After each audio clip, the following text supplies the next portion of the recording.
जंगल के एक पुराने बंगले में एक नई फैमिली रहने के लिए आती है। लेकिन उस घर में आते ही उनकी बच्ची के साथ पैरानॉर्मल घटनाएं होना शुरू हो जाती है और उस बच्ची को एक आत्मा पजेस कर लेती है। अब ये आत्मा कौन है और क्या चाहती है, इसका पता लगाने के लिए एक पैरानॉर्मल एक्सपर्ट को बुलाया जाता है। जब वो इस हॉरर केस को इन्वेस्टिगेट करना शुरू कर देते हैं तो ऐसे ऐसे राज बाहर आते हैं जिसे देखकर आप तो शॉक ही रह जाएंगे। तो दोस्तों, कौन से है वो काले राज, यही देखेंगे हम आज की हॉरर कहानी में, जिसका नाम है ईशा। मूवी की स्टोरी बहुत अच्छी है जो आपको जरूर पसंद आएगी। तो दोस्तों, मेरा नाम है किरण और आप देख रहे हैं हॉरर बॉक्स हिंदी। अगर आपको भी ऐसे ही हॉरर मूवीज देखना पसंद है तो हमारे चैनल को सब्सक्राइब जरूर कीजिए, क्योंकि हम आपके लिए ऐसे वीडियोस लाते रहते हैं। तो चलिए बिना किसी देरी के शुरू करते हैं आज की कहानी। कहानी की शुरुआत होती है एक छोटी बच्ची से। हम देखते हैं कि वो पहाड़ी इलाके में अपने बॉल के साथ खेल रही होती है। तभी अचानक उसकी बॉल अपने आप ही हवा में उड़कर आगे चली जाती है। ये देखकर वो छोटी बच्ची थोड़ा शॉक होती है, लेकिन फिर वो अपने बॉल को लेने के लिए जाती है। जब वो एक पेड़ के पास खड़ी थी तभी अचानक हम उसके पीछे एक भयानक आत्मा को देख पाते हैं। जब वो बच्ची पीछे मुड़कर देखती है तो वो आत्मा एक लड़की में बदल जाती है। फिर यह आत्मा उस बच्ची को खेलने के बहाने से अपने साथ ले जाती है और उस बच्ची को लेकर पहाड़ी से कूद जाती है। लेकिन दोस्तों, तभी हम देखते हैं कि वो छोटी बच्ची ये सब कुछ सपना देख रही थी। वो घबराकर अपनी नींद से जाग जाती है और उसकी माँ उसे शांत करती है। अब उसके अगले सीन में हम देखते हैं टीवी न्यूज में हमें बताया जाता है कि पंचगनी इलाके में एक 14 वर्षीय लड़की की लाश मिली है। लड़की का नाम ईशा था और इस लड़की की डेड बॉडी एक गोनी के अंदर मिली है। गांव के लोगों ने पुलिस को खबर करने के बाद पुलिस की एक टीम इन्वेस्टिगेशन करने के लिए उस जगह पर पहुंचती है। रिपोर्टर पुलिस से सवाल करता है तो पुलिस बताती है कि जांच पड़ताल करने के बाद ही बताया जा सकता है कि इस लड़की का मर्डर किसने और क्यों किया है, और हम इस केस को जल्दी से सॉल्व कर लेंगे। और इस लड़की की मौत से वहाँ के गाँव के लोग बहुत ज्यादा गुस्से में होते हैं। उसके बाद हम देखते हैं कि एक डॉक्टर बताते हैं ये रेप का मामला नहीं है, लगता है कि पैसों की चोरी के चक्कर में इस लड़की को मारा गया है। अब उसके अगले दिन पुलिस ईशा के पड़ोसी मोहन नाम के एक बंदे को अरेस्ट कर लेती है। पुलिस उससे पूछती है कि बताओ मोहन, ईशा को तुमने क्यों मारा। मोहन बताता है कि उसे लॉटरी खरीदने का बहुत ज्यादा शौक था, लेकिन उसके पास ज्यादा पैसे नहीं होते थे, इसलिए वो कभी कभी ईशा की माँ से पैसे ले लेता था। अब ऐसे ही एक दिन ईशा की माँ ने अपनी बेटी ईशा के लिए सोने की चेन और कान की बालियां बनवाई थी। तभी वहाँ पर मोहन आता है और ईशा की माँ से कहता है कि मैंने तुमसे उधार पर पैसे मांगे थे तो तुमने मुझे नहीं दिए, और अपनी बेटी के लिए गहने खरीदने के लिए तुम्हारे पास पैसे है। और उन गहनों को देखकर मोहन के मन में लालच आ जाता है। खैर, उसके बाद हम देखते हैं दोपहर को ईशा वायलिन सीखने के लिए जाती थी, लेकिन तभी अचानक बीच रास्ते में मोहन उसे पकड़ लेता है। वो ईशा को अपने गहने देने के लिए कहता है, लेकिन जब वो मना करती है तो मोहन उसे जान से ही मार देता है। उसके बाद वो उन गहनों को मानिक बंगले में रखकर जब ईशा की लाश को ठिकाने लगाने के लिए जा रहा था तो एक जंगली कुत्ते ने उसके ऊपर हमला कर दिया। इसलिए उस कुत्ते से डरकर मोहन ईशा की लाश को वहीं पर छोड़कर भाग जाता है।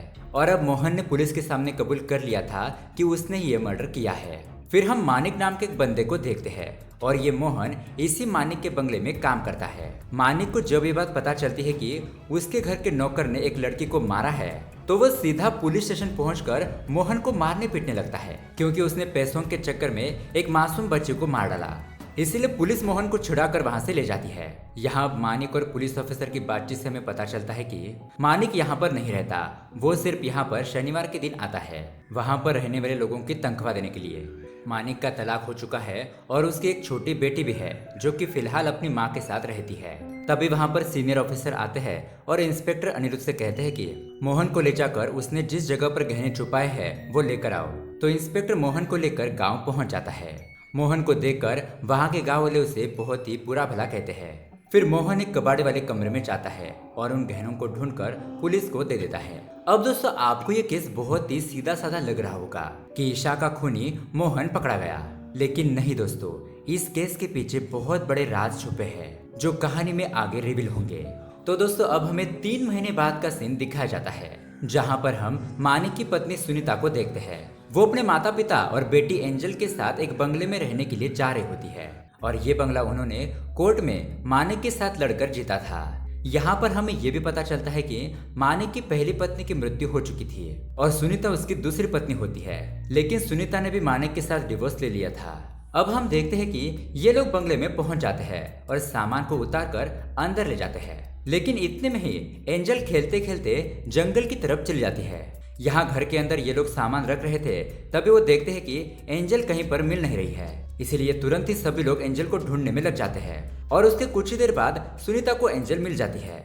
सुनीता एंजल को घर पर लेकर आती है, लेकिन हम देखते हैं कि वो बहुत ही ज्यादा शांत हो गई थी। उसके अगले सीन में हम देखते हैं सुनीता किचन में होती है और तभी वो वायलिन बजने की आवाज सुनती है। जब वो रूम के अंदर जाकर देखती है तो उसकी बेटी एंजल ये वायलिन बजा रही थी और वो भी बहुत ही अच्छी तरीके से। सुनीता सोचने लगती है कि उसकी बेटी ने वायलिन बजाना कब सीखा। वो एंजल से पूछती है, तुम्हें ये वायलिन कहाँ से मिला और तुम इसे कैसे बजा रही हो। एंजल कहती है कि ये तो मुझे घर के पास ही मिला है और पता नहीं कैसे मैं इसे अपने आप ही बजा रही हूँ। अब एंजल का ये छुपा हुआ टैलेंट हो सकता है, ऐसा सोचकर सुनीता इस बात को इग्नोर कर देती है। फिर रात में हम देखते हैं सुनीता और एंजल सो रही थी। तभी एंजल की आंख खुलती है और हवा में उसे एक डॉल दिखाई देती है। एंजल उस डॉल का पीछा करते करते घर के बाहर आ जाती है, लेकिन तभी अचानक एक आत्मा उसके ऊपर हमला करके उसके शरीर के अंदर घुस जाती है। लेकिन दोस्तों यहाँ पर हम देखते हैं कि ये भी एंजल का एक सपना था, लेकिन इस सपने से वो बहुत ज्यादा डर कर चीखने चिल्लाने लगती है और सुनीता को लगता है कि उसकी बेटी को कुछ ना कुछ जरूर हुआ है। अब उसके अगले दिन हम देखते हैं कि एक ढोंगी फादर उनके घर पर आता है, जिसे सुनीता ने ही वहां पर बुलाया था अपनी बेटी एंजल को दिखाने के लिए। जब ये फादर एंजल के कमरे में जाता है तब हम एंजल के अंदर क्लियरली एक आत्मा को देख पाते हैं। अब असली भूत को देखकर इस फादर के तो तोते उड़ जाते हैं और वो वहां से भागने की कोशिश करने लगता है, लेकिन ये आत्मा उसे हवा में उड़ाकर नीचे पटक देती है। जैसे तैसे करके फादर उस कमरे से बाहर आता है और उनके घर से भाग जाता है। फिर सुनीता एंजल के पास जाती है तो वो बिल्कुल भी नॉर्मल थी। सुनीता पूछती है कि फादर ने तुमसे क्या कहा, तो एंजल कहती है कि उन्होंने कुछ मंत्र पढ़े और वो यहाँ से चले गए। ये देखकर सुनीता को कुछ समझ नहीं आता कि उसकी बेटी को क्या हो रहा है, इसीलिए वो एंजल को लेकर एक साइकेट्रिस्ट के पास पहुंच जाती है। अब इस केस को देखने के बाद डॉक्टर इन लोगों को पैरानॉर्मल एक्सपर्ट मुनावर इम्तियाज के बारे में बताते हैं कि वो साइकोलॉजी और तंत्र मंत्र के विशेषज्ञ है। उन्होंने इस तरह के 600 से भी ज्यादा हॉरर केस सॉल्व किए हैं, इसलिए आपके केस के बारे में मैं उनसे बात करूंगा। अब उसके बाद हमें मुनव्वर का एक यूट्यूब इंटरव्यू दिखाया जाता है, जिसमें वो बताता है कि इंसानों के साथ साथ आत्माओं की भी दुनिया होती है। ऐसे कुछ तरंगे होती है जिनके जरिए वो हमारी दुनिया में आती है और लोगों को पजेस करके अपने होने का एहसास दिलाती है। अब उसके बाद हम देखते हैं एसपी योगेश को, जो कि सुनीता के घर पर आता है, जिसने उस 14 साल की लड़की ईशा का केस सॉल्व किया था। अब अनीता और उसकी बातों से हमें पता चलता है कि योगेश और मानिक एक दूसरे के दोस्त है और मानिक के हर बुरे काम में योगेश उसका साथ देता है। अब योगेश सुनीता से कुछ बातचीत करके वहां से चला जाता है। वह थाने आकर मानिक को कॉल करता है। इस तरफ हम मानिक को देखते हैं, जो कि एक रिसोर्ट में फुल एंजॉय कर रहा था। योगेश मानिक को बताता है, मैं ऐसे ही आज तुम्हारे एक्स वाइफ से मिलने के लिए गया था, लेकिन मानिक उसे कहता है कि तुम फिक्र मत करो, कुछ ही दिनों के अंदर मैं उसे उस बंगले से बाहर निकाल दूंगा। इतना कहकर वो फोन को कट कर देता है। अब यहाँ इस तरफ हम देखते हैं मुनव्वर सुनीता के बंगले में पहुंच जाता है, लेकिन वहां पर आते ही उसे नेगेटिव वाइब्स आना शुरू हो जाती है, जिससे कि वो समझ जाता है कि इस घर में एक दुष्ट आत्मा जरूर है, लेकिन फिलहाल वो ये बात किसी को नहीं बताता। फिर मुनव्वर और उसके असिस्टेंट एंजल के कमरे में जाते हैं और वो आत्मा मुनव्वर के ऊपर हमला कर देती है। मुनव्वर जैसे तैसे करके उसे रोकता है और अपने कुछ मंत्रों से एंजल को शांत कर देता है। उसके तुरंत बाद एंजल एक खून की उल्टी करती है और वो उल्टी अचानक हवा में गायब हो जाती है। अब उस कमरे से बाहर आकर मुनव्वर बताता है कि आपकी बेटी अब बिल्कुल भी ठीक है, और ये सुनकर उनकी फैमिली थोड़ा रिलैक्स होती है। लेकिन दोस्तों अभी तक खतरा टला नहीं था। मुनव्वर सुनीता के साथ अकेले में बात करता है, जहाँ पर वो उसे पूछता है कि आपने मानिक के साथ शादी क्यों की थी, जबकि वो पहले से ही शादीशुदा था। सुनीता बताती है कि उसकी पत्नी की मौत के बाद मानिक अपनी बेटी संध्या के साथ अकेले ही रहता था और उसी दौरान मेरे उसके साथ मुलाकात हुई। मुझे उसकी हालत देखकर बुरा लगता था, इसलिए मैंने अपने माता पिता के खिलाफ जाकर उसके साथ शादी कर ली। मुझे लगा कि ये एक अच्छा इंसान है, लेकिन ऐसा नहीं था।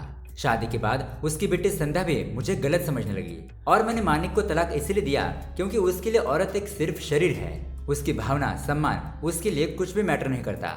और एक बात, मानिक को जो भी पसंद आ जाता है वो उसे हासिल करने के लिए कुछ भी कर सकता है।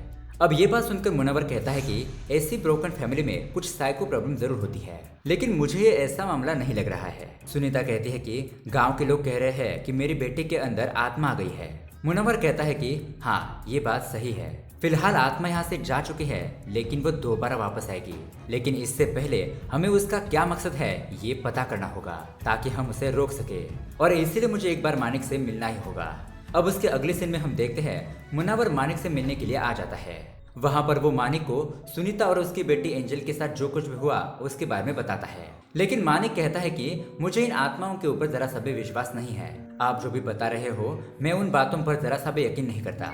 और अब ये सीन यहीं पर कट हो जाता है। अब उसके अगले सीन में हम देखते हैं मानिक की पहली पत्नी की बेटी संध्या को, जो कि फिलहाल एक कॉलेज के हॉस्टल में रहती है। उस हॉस्टल के वार्डन से बताती है कि आज तुम्हारे रूम में एक नई लड़की रहने के लिए आ रही है। और ये बात सुनकर संध्या बहुत ज्यादा खुश हो जाती है, क्योंकि वो अपने रूम में अकेले रहकर बोर हो गई थी। अब शाम हो जाती है और वो लड़की संध्या के रूम में रहने के लिए आ जाती है। तभी यहाँ पर हम देखते हैं कि सिस्टर संध्या को कॉल करने की कोशिश करती है, लेकिन संध्या की ये नई रूममेट जानबूझकर उस कॉल को कट कर देती है। और उसने ऐसा क्यों किया ये हमें अभी पता चलेगा। हम देखते हैं रात को ये दोनों सो रही होती है। तभी अचानक वो लड़की उठकर संध्या का गला दबाने लगती है और हम देख पाते हैं कि वो आत्मा अब यहाँ पर पहुंच गई है, जो कि संध्या को मारने की कोशिश कर रही है। लेकिन संध्या उसे धक्का देकर जैसे तैसे अपनी जान बचाकर उस रूम से भाग जाती है। रास्ते में उसे सिस्टर मिलती है और वो उसे अपने रूममेट के बारे में बताने लगती है। लेकिन सिस्टर उसे कहती है कि तुम्हारे रूममेट तो आज आई ही नहीं है, वो तो कल आने वाली है। और यही बात बताने के लिए मैं तुम्हें कितनी कॉल कर रही थी। और दोस्तों अब ये बात सुनकर संध्या तो डर के मारे बेहोश हो जाती है और फिर हॉस्टल वाले लोग संध्या को अस्पताल एडमिट कर देते हैं। अब उस वक्त मानिक शहर से बाहर गया हुआ था, इसलिए हॉस्टल की टीचर ये खबर सुनीता को बताती है और सुनीता संध्या को अपने बंगले पर लेकर आती है ताकि वो उसका थोड़ा ध्यान रख सके। अब यहाँ पर हमें एक फ्लैशबैक दिखाया जाता है, जहाँ पर हम देखते हैं कि सुनीता संध्या के साथ बहुत ही अच्छी तरीके से रहती थी, लेकिन संध्या ही सुनीता को पसंद नहीं करती थी। लेकिन हम प्रेजेंट टाइम में संध्या बड़ी हो चुकी है और उसने अपनी माँ की जगह पर सुनीता को एक्सेप्ट कर लिया है। लेकिन इन दोनों में थोड़ी नफरत तो साफ साफ दिखाई देती है। खैर अब रात हो जाती है और वो आत्मा संध्या के ऊपर हमला करके उसके शरीर पर कब्जा कर लेती है। जब सुबह होती है तो इन लोगों को संध्या बंगले के बाहर बेहोश पड़ी मिलती है। ये देखकर सभी लोग संध्या को घर के अंदर लाते हैं और जब संध्या को होश आता है तो उसे पिछली रात क्या हुआ था इसके बारे में कुछ भी याद नहीं था। अब उसके अगले सीन में हम देखते हैं मानिक सुनीता के बंगले पर पहुंच जाता है और वो अपनी बेटी संध्या को अपने साथ ले जाने के लिए आया था। सुनीता संध्या से कहती है कि तुम मत जाओ, अगर तुम चाहो तो यहीं पर रुक सकती हो। लेकिन संध्या कहती है कि नहीं, मुझे जाना ही होगा। और दोस्तों ऐसा कहने से हम समझ पाते हैं कि शायद ये आत्मा किसी तरह से मानिक के पास पहुंचना चाहती है, क्योंकि उस आत्मा ने पहले एंजल को पजेस किया था। लेकिन जब उसे पता चला कि मानिक सुनीता के साथ नहीं रहता तो उसने एंजल को छोड़कर संध्या के शरीर पर कब्जा कर लिया। खैर अब यहाँ पर मानिक संध्या को अपने घर पर लेकर आता है, जहाँ पर हम मार्गेट नाम के एक लेडी को देखते हैं जो कि इस घर की केयरटेकर होती है। अब रात होने के बाद वो आत्मा मार्गेट को अपना असली रूप दिखाती है और उसे बहुत ही भयानक तरीके से डरा देती है, जिससे घबराकर अब मार्गरेट उसके अगले ही सुबह ये घर छोड़कर चली जाती है। अब ये देखकर मानिक भी थोड़ा परेशान होता है, क्योंकि जब वो संध्या को अपने साथ लेकर आ रहा था तब उसने अपनी बेटी संध्या के अंदर किसी आत्मा को देखा था जो कि अगले ही पल गायब हो गई थी। अब मानिक ये सब कुछ सोच ही रहा था कि तभी उसके घर पर मोहन की पत्नी आ जाती है। वही मोहन जिसे हमने मूवी के स्टार्टिंग में देखा था, जिसे पुलिस ने ईशा के मर्डर के केस में अरेस्ट किया था। मोहन की पत्नी को देखकर मानिक शॉक हो जाता है और थोड़ा परेशान भी। फिर वो उसे अपनी कार में बिठाकर कहीं पर लेकर जाता है। अब वहां से जाते वक्त मोहन की पत्नी मानिक से 25 लाख रुपए मांगने लगती है, लेकिन यहाँ पर मानिक उसे पैसे देने से मना कर देता है। वो कहता है कि मैंने डील के मुताबिक तुम्हें पहले ही 10 लाख रुपए दे दिए हैं। ऐसा कहते हुए वो उसे अपनी कार से नीचे उतार देता है और वहां से चला जाता है। मानिक के वहां से जाने के बाद मोहन की पत्नी किसी को कॉल करती है और यहाँ पर हम देखते हैं कि मानिक को रास्ते में कुछ गुंडे रोक लेते हैं और उसे बहुत ही मारना पीटना शुरू करते हैं। लेकिन तभी वहां पर मानिक का दोस्त इंस्पेक्टर योगेश पहुंच जाता है और अब पुलिस को देखकर वो सारे गुंडे वहां से भाग जाते हैं। अब दोस्तों आप ये सोच रहे होंगे कि मोहन की पत्नी मानिक से इतने ज्यादा पैसे क्यों मांग रही थी, और ये हमें कहानी में थोड़ी देर में पता चलेगा, जो कि मेन ट्विस्ट है। अब यहाँ इंस्पेक्टर योगेश मानिक को उसके घर पर छोड़ने के लिए आता है।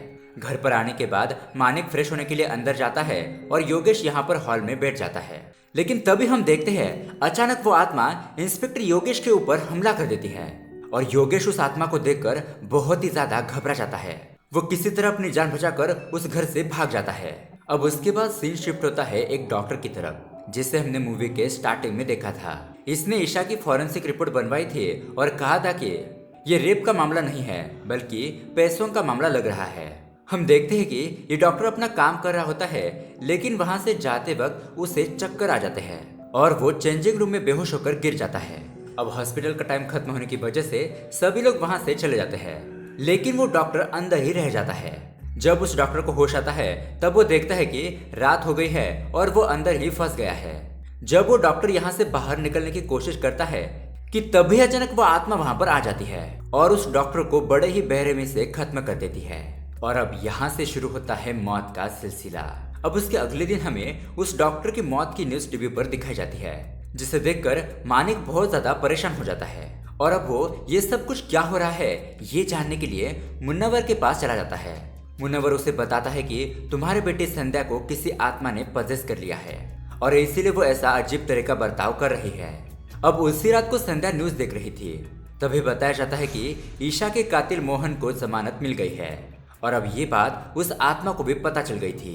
अब उसके अगले सीन में हम देखते हैं मोहन जेल से छूटने के बाद रात को मानिक के घर पर आ जाता है। वो मानिक के ऊपर हमला करता है और उससे 25 लाख रुपए मांगने लगता है। तो मानिक और मोहन के बीच जबरदस्त फाइट होती है और इस हाथापाई में मोहन बुरी तरीके से जख्मी हो जाता है, इसलिए वो अपनी जान बचाकर वहां से भागने लगता है। लेकिन तभी अचानक वो आत्मा रास्ते में ही मोहन को पकड़कर उसे भी जान से मार डालती है। अब उसके कुछ देर बाद संध्या के शरीर के अंदर जो आत्मा है वो मानिक को मारने के लिए उसके शराब के अंदर जहर मिला देती है। तभी उसी रात को इंस्पेक्टर योगेश चोरी छुप के मानिक के घर पर आता है ताकि थोड़ी सी छानबीन कर सके, लेकिन ये आत्मा इंस्पेक्टर योगेश को भी बहुत ही भयानक तरीके से मार डालती है और उसकी लाश को एक कमरे में बंद कर देती है। यहाँ इस तरफ मानिक को इसके बारे में कुछ भी पता नहीं चलता और वो रिलैक्स होकर ड्रिंक्स पीने लगता है। लेकिन तभी हम देखते हैं कि उस वक्त मुन्नावर और उसके असिस्टेंट मानिक के घर पर पहुंच जाते हैं।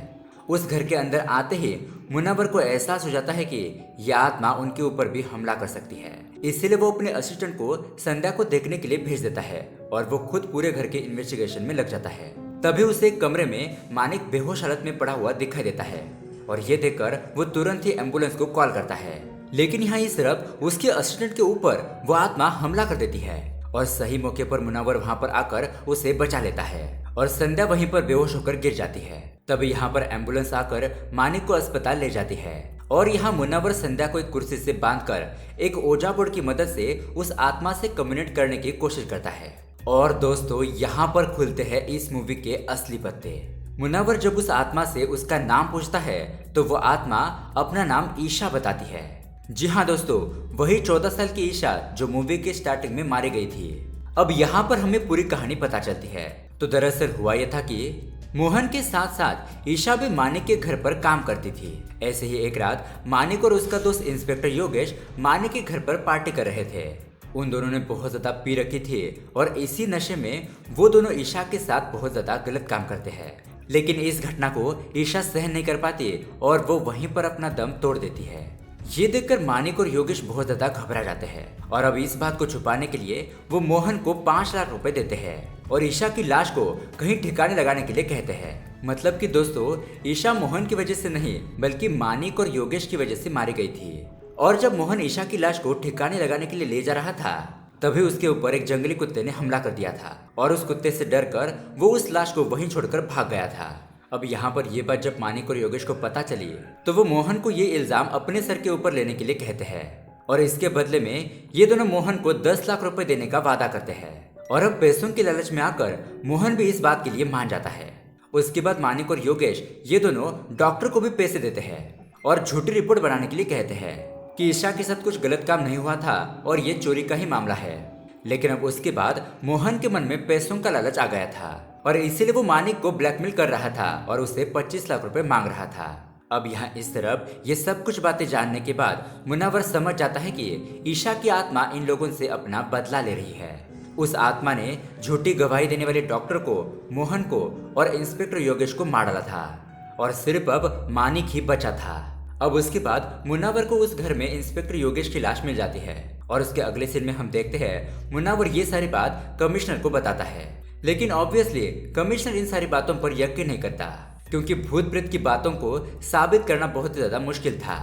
उसके बाद कमिश्नर बताता है कि संध्या और मानिक को एक ही अस्पताल में रखा गया है, इसीलिए मुनव्वर तुरंत ही अस्पताल जाने के लिए निकल पड़ता है ताकि ईशा की आत्मा संध्या के अंदर प्रवेश करके मानिक को मार ना दे, क्योंकि अगर ऐसा हुआ तो ये सारा इल्जाम संध्या के ऊपर आ जाएगा और बेगुनाह संध्या इस केस में फंस जाएगी। लेकिन यहाँ पर हम देखते हैं ईशा की आत्मा अस्पताल के सभी लोगों को अपने रास्ते से हटाते हुए मानिक के पास पहुंच जाती है। अब मानिक उसे देखकर डर के मारे वहां से भागने लगता है और भागते भागते गलती से वो खिड़की से नीचे गिर जाता है, जिससे कि उसकी ऑन द स्पॉट मौत हो जाती है। और दोस्तों, अब मानिक के मरते ही ईशा का बदला पूरा हो चुका था। उसके अगले दिन हम देखते हैं मुन्नावर पुलिस को बताता है कि कल रात मानिक ने आत्महत्या की और इस वजह से संध्या अरेस्ट होने से बच जाती है। फिर सुनीता हॉस्पिटल आकर संध्या को अपने साथ ले जाती है और ये कहानी यहीं पर एंड हो जाती है। तो दोस्तों, देखा आपने, गलत काम करने वाले लोगों के साथ हमेशा बुरा ही होता है। तो दोस्तों, यही थी ईशा मूवी की कहानी। ये मूवी आपको कैसी लगी हमें कमेंट करके जरूर बताइएगा। साथ ही ऐसे ही अमेजिंग वीडियो देखने के लिए हमारे चैनल को सब्सक्राइब जरूर कीजिए। Thanks for watching.